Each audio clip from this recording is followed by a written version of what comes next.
Thank you for coming to my YouTube channel, and may God bless you. We're continuing with spiritual awareness, part 14. At this time, when the servant of God called upon me, he called upon this woman who had lived abroad, who was having difficulty having children, who had had many miscarriages. He described everything as if someone had told him a story. So according to me, I thought this was staged, so I did not go. He repeated again and he called upon that woman, and I did not go forward. I remained seated. And then I remember at that time he said, you know what? If she's not willing to come, let us all stand up and pray for her. So the whole entire congregation stood up in the church and they started praying. When they started praying, the next thing I knew, I woke up in my bedroom with many people from the church surrounding me. I didn't know what had happened to me, but all I know is that God had intervened in my situation. My body felt so different. I felt so weak. And all of a sudden, I had to go to the bathroom. So what I did is I got some help from them, and I stood up and I tried to go into the bathroom.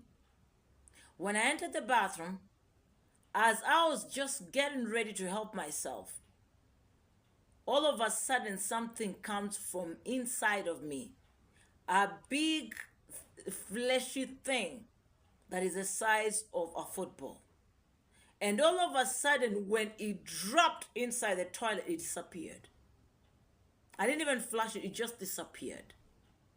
I got goosebumps all over my body because what I'd just seen was not something ordinary. It was something extraordinary. I got such a great rush. All my body was covered with rushes. As I moved out, slowly, confused, I opened the bathroom door to go back into the living room or to go back into the bedroom where I was. And I first went to the living room, I looked around and I went back to the bedroom. But very weak, and I entered my bed. But my eyes were there was so much fear inside of me that you could see it. So the pastor's wife asked me, are you okay? You seem to be scared because of something. I told her, I'm fine, I'll be fine. So I went back to rest, and I rested. But for every time I was lying down, my temperature kept rising. I didn't know why, but I felt so sick and my temperature was high. I couldn't take it anymore, so my husband took me to hospital.